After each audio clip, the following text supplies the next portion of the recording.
उत्तर प्रदेश की सियासत में एक बार फिर हलचल मची है।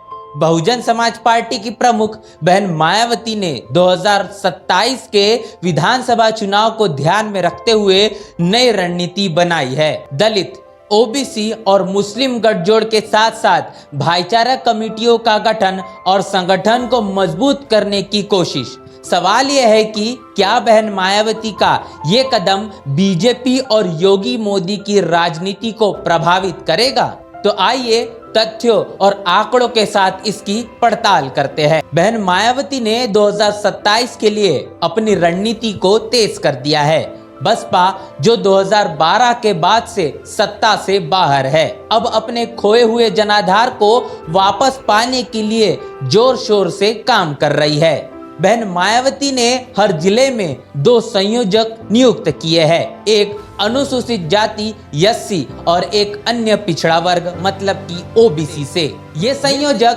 गांव-गांव जाकर बसपा की नीतियों को प्रचारित करेंगे। बहन मायावती ने 2007 में दलित ब्राह्मण गठजोड़ से सत्ता हासिल की थी। अब दलित, ओबीसी और मुस्लिम समीकरण पर जोर दे रही है। लखनऊ में हाल ही में ओबीसी नेताओं की बैठक बुलाई गई, जिसमें भाईचारा कमेटियों को फिर से सक्रिय करने का फैसला हुआ। बसपा ने 2024 के लोकसभा चुनाव में मुस्लिम दलित समीकरण को आजमाया, लेकिन नाकाम रही। अब बहन मायावती ने ओबीसी को जोड़कर इस गठजोड़ को और मजबूत करने की कोशिश की है। लखनऊ की 8 विधानसभा सीटों के लिए 16 संयोजकों में 50% मुस्लिम नियुक्त किए गए हैं। उत्तर प्रदेश में दलित 20%, ओबीसी 40% और मुस्लिम 20% आबादी है। अगर बहन मायावती इन तीनों समुदाय को एकजुट करने में सफल होती है तो यह एक बड़ा वोट बैंक बन सकता है। बहन मायावती की इस रणनीति का बीजेपी पर क्या असर पड़ सकता है, आइए आंकड़ों के साथ समझते हैं। बीजेपी का मुख्य वोट बैंक गैर यादव, ओबीसी और गैर जाटव दलित रहा है। 2014 और 2017 के चुनाव में बीजेपी ने ओबीसी समुदाय, खासकर कुर्मी, मौर्य और राजभर जैसे समूहों को अपने साथ जोड़ा। अगर बहन मायावती इन समुदाय को अपनी ओर खींचती है तो बीजेपी का वोट शेयर कम हो सकता है। 2024 के लोकसभा चुनाव में बीजेपी को 71 सीटों में से केवल 33 सीटें मिली, जबकि सपा कांग्रेस गठबंधन ने 43 सीटें जीती।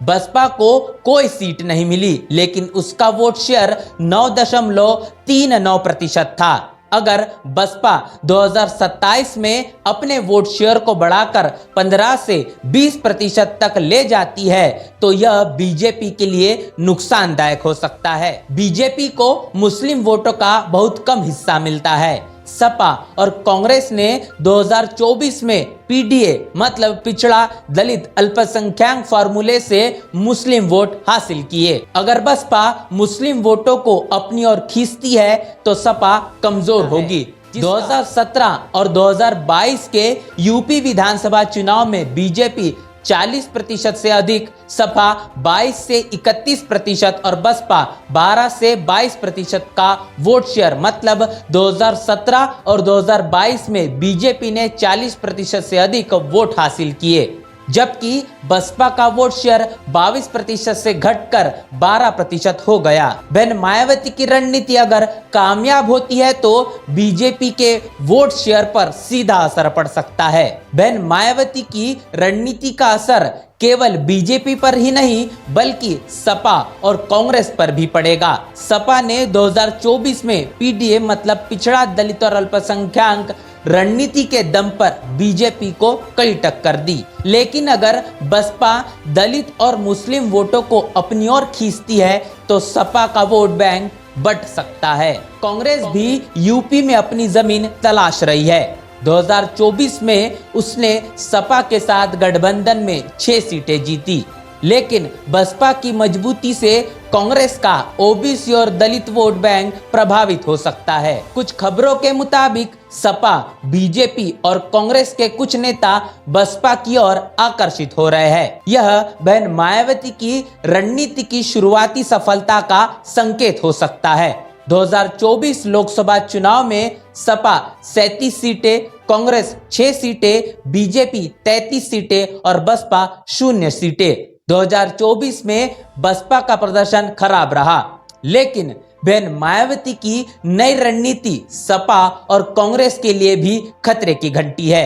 बहन मायावती की रणनीति कितनी कामयाब होगी? आइए कुछ चुनौतियों और संभावनाओं पर नजर डालें। अगर बहन मायावती दलित, ओबीसी और मुस्लिम गठजोड़ को मजबूत करती है तो बसपा 2007 जैसी सफलता दोहरा सकती है। युवा नेतृत्व जैसे आकाश आनंद की वापसी शहरी और सोशल मीडिया पर बसपा की पहुंच बढ़ा सकती है। गांव-गांव चौपाल और भाईचारा कमेटियां जमीनी स्तर पर संगठन को मजबूत कर सकती है। बहन मायावती की नई रणनीति से यूपी की सियासत में हलचल तो जरूर मचेगी। अगर बसपा दलित, ओबीसी और मुस्लिम वोटों को एकजुट करने में सफल होती है तो बीजेपी का वोट बैंक कमजोर हो सकता है, लेकिन सपा और कांग्रेस के लिए भी यह रणनीति खतरा बन सकती है। हालांकि बीजेपी की मजबूत संगठनात्मक संरचना और सपा का पीडीए फॉर्मूला बहन मायावती के लिए बड़ी चुनौती है। 2027 में क्या होगा यह तो समय बताएगा, लेकिन बहन मायावती का यह दाव यूपी की राजनीति को रोमांचक जरूर बना देगा।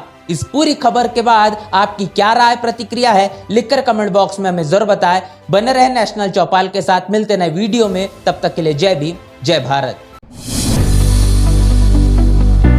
बहुजन समाज की हर खबर पाने के लिए चैनल को सब्सक्राइब करें, लाइक करें, शेयर करें। नेशनल चौपाल को बचाने के लिए ज्वाइन बटन क्लिक करके चैनल की सदस्यता लें और चैनल को आर्थिक मदद करें।